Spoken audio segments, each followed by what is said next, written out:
Welcome back. I'm Deirdre Bosa, and it's time for Tech Check. This morning, it is really a tale of two stories in enterprise software. There's Salesforce investors rejoicing that Benioff seems to have turned the Ohana, better results, bigger, faster changes than maybe even the activists had hoped.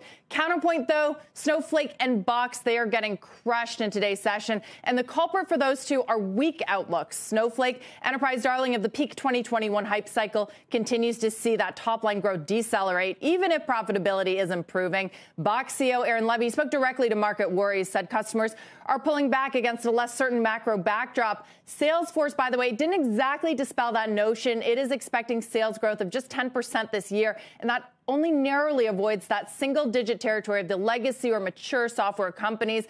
And neither did the cloud giants earlier this earnings season. As a group, they are one of the best broad gauges of enterprise spend. And these are the latest numbers that you're looking at, but they are all expected to fall further this year, AWS into the teens. So where does that all leave investors as we approach the end of this earnings season? Well, Wall Street may be changing its tune a little bit here, guys. If you look below the surface, looking less for cost cutting, more for actual top line growth. Bernstein this morning says in a world of decelerating growth and negative revisions, investors are keen on re-acceleration stories. Benioff, he certainly hit that tune spot on. Delivering, however, as you guys were just talking about, could be tougher. And that's really what Snowflake and Box are suggesting to us this morning.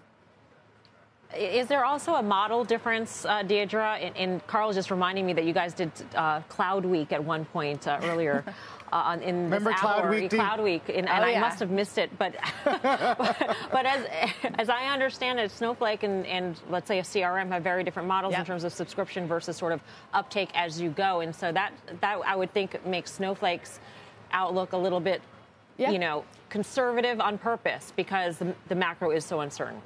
Important distinction. Snowflake, as well as the hyperscalers, that's Google, Microsoft, and Amazon, or AWS, the cloud unit. These are consumption-based models, so it's very easy for companies to turn them on or off, scale up or scale down. So these are typically the first things to get hit. But Salesforce, let's not forget that I know this is Twitter and it's Elon Musk, but they were able to cut, 75% of costs associated with CRM. So that's more of a seat-based model, subscription-based.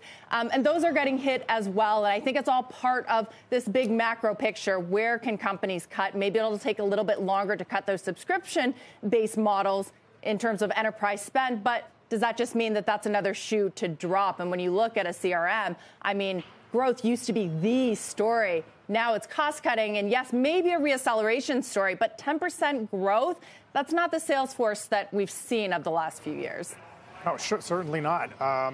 Meanwhile, the push and pull is often, at least this morning, been reflected through the lens of Okta and the guidance they gave. What accounts for that split?